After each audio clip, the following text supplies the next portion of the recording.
அப்பா முருகா, இந்த இன்டர்வியூ மட்டும் நல்லா பண்ணிரணும். அதான் என்னோட எல்லா கோலையும் அச்சீவ் பண்ண முடியும். நீ தான் ஹெல்ப் பண்ணணும். ஏங்க டென்ஷன் ஆகாதீங்க. அதெல்லாம் நீங்க சூப்பரா பண்ணிடுவீங்க. இல்லங்க, பயமா இருக்கு. ஏங்க, ம். இன்டர்வியூல என்னங்க கேட்பாங்க? எனக்கு எப்படிங்க தெரியும்? ஐயோ! ஆமால. உங்களுக்கு எப்படி தெரியும்? ச்சே, ம். சாரிங்க. பதட்டத்துல என்னென்னமோ பேசுறேன். நான் இந்த மாதிரி இன்டர்வியூலாம் போனதே இல்லைங்க. நம்ம போன இடத்துல எல்லாம் டிரைவிங் நல்லா பண்ணுவியா? எவ்வளவு எக்ஸ்பீரியன்ஸ் இருக்கு? இங்க வண்டியை ஓட்டி காட்டு. இல்ல முதல் 2 நாளைக்கு வேலைக்கு வா. புடிச்சிருந்தா கண்டினியூ பண்ணுவோம். இப்படி தாங்க கேட்பாங்க. பெருசா என்னங்க கேட்க போறாங்க? நீங்க ஃப்ரெஷர் வேற. உங்க பேர் என்னன்னு கேட்பாங்க. அப்புறம் சர்டிபிகேட் கார்ட சொல்லி சொல்லுவாங்க. நம்ம கிட்ட தான் சர்டிபிகேட் இருக்கேங்க. ஐயோ! வேண்டாம் போதுங்க. நானே டென்ஷன்ல இருக்கேன். நீங்க வேற என்ன கூலா கிட்ட பேசி பேசி நீ இன்னும் டென்ஷன் பண்ணாதீங்க. தயவு செஞ்சு விடுங்க ப்ளீஸ். ரிலாக்ஸுங்க. இன்டர்வியூ தான் அட்டெண்ட் பண்ண போறீங்க. இங்க வேலை கிடைச்சா ஓகே. கிடைக்கலனா வேற எங்கயாவது பெட்டரா கிடைக்கும்னு நினைச்சு போயிட்டே இருப்போம். இல்ல. எனக்கு கண்டிப்பா இந்த வேலை கிடைக்கணும். சரி, கிடைக்கும் நினைச்சு நம்பிக்கை அட்டெண்ட் பண்ணுங்க. எதுக்குங்க டென்ஷன் ஆயிட்டு இருக்கீங்க? ஐயய்ய. என்னங்க இவ்ளோ டென்ஷன் பார்ட்டியா இருக்கீங்க?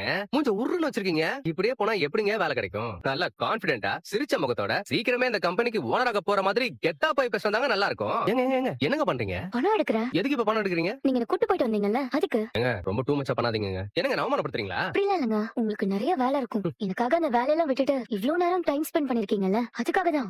அதெல்லாம் ஒண்ணும் வேணாங்க. இந்தாங்க, வாங்கிக்கோங்க. ஏங்க எப்ப பார்த்தாலும் என்ன ஒரு டிரைவர் மாதிரி ட்ரீட் பண்றீங்க? ஐயோ, அப்படிலாம் இல்லங்க. இங்க பாருங்க, நீங்க இப்ப இத வாங்கலன்னு வச்சுக்கோங்களேன், அடுத்த முறை உங்க கார்ல ஏறவே எனக்கு ஒரு மாதிரியா இருக்கும். இருக்கிற வேலையெல்லாம் விட்டுட்டு நான் கூப்பிடும் போதெல்லாம் வந்து நிக்கிறீங்க. சும்மா இப்படி உங்களை அலைய வைக்கிறது எனக்கு கில்ட்டியா இருக்குங்க. கஷ்டப்பட்டு அடுத்த கட்டத்துக்கு போகலாம்னு நினைக்கும் போது நீ வெறும் டிரைவர் தாண்டான்னு தர தரன்னு கீழே எடுத்து விட்டுறா. பேரன் கூட பிறக்காத அண்ணனா பாக்குறேன். நம்ம ஒரு ஃப்ரெண்டா கூட ஏத்துக்க மாட்டேங்கிறேன். இவளை எப்படி நான்